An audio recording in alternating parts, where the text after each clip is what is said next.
अगर आईनी सरबराह हैं आप किसी भी इदारे के या कानूनी सरबराह हैं, अल्लाह ने आपके ऊपर जिम्मेदारी दी है, हक को सच बातिल की लड़ाई है। आप अगर हक के साथ नहीं खड़े होते तो आपकी अपने जमीर के सामने मुर्दगी है। आप अगर कलमा हक के साथ नहीं खड़े होते तो आपके साथ फिर यह है कि फिर अल्लाह के सामने भी आपकी जवाबदेही है, पब्लिक के सामने भी आपकी जवाबदेही है।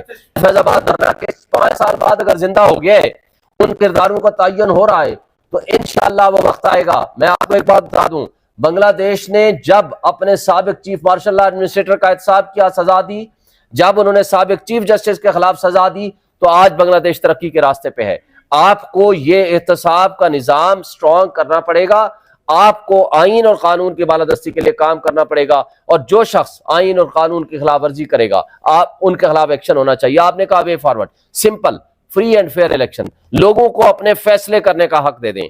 ये जो लोगों को उठाना, उन पे जुल्म करना, चादर चार दीवारी की पामाली करना, आप किंग्स पार्टियां बनाना, उन पर लोगों को पहुंचाना, ड्राई क्लीनिंग मशीनें लगाना, ये तर्ज अमल वक्त से पहले इलेक्शन को डिस्क्रेडिट कर देगा।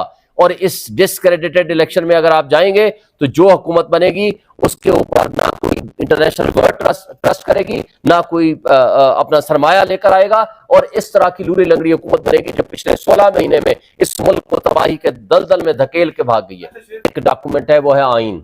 आइन पे अमल दरामद होना शुरू हो जाए, जो गैर आइनी इकदाम करे उसके खिलाफ एक्शन होना चाहिए, सेल्फ अकाउंटेबिलिटी का निजाम होना चाहिए। इस पे जब तक हम अमल दरामद नहीं कराएंगे हम बिखरते रहेंगे।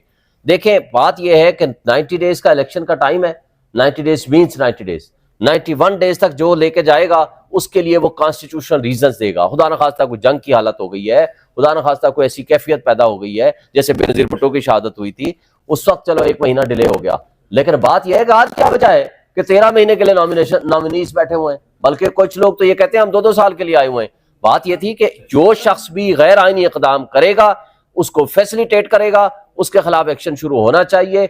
और ये बदकिस्मती से जब तक हम इसका रास्ता नहीं रोकेंगे उस वक्त तक हम इस तरह बिखरते रहेंगे और भटकते रहेंगे। और भटकने वालों के लिए एक ही हल है कि वो आइन के ताबे हो जाएं, और जिसके ऊपर बहुत प्रेशर हो, मैं तो उसको भी अच्छा नहीं समझता। जैसे आफ्ताब इकबाल ने पिछले साल नैब के चेयरमैन की हैसियत से जब रिजाइन किया और रीजंस दी कि ऊपर किस तरह का प्रेशर रहा, वो सामने आ गया। क्यों? कि किसी एक को फंसाना था और किसी एक को छुड़ाना था।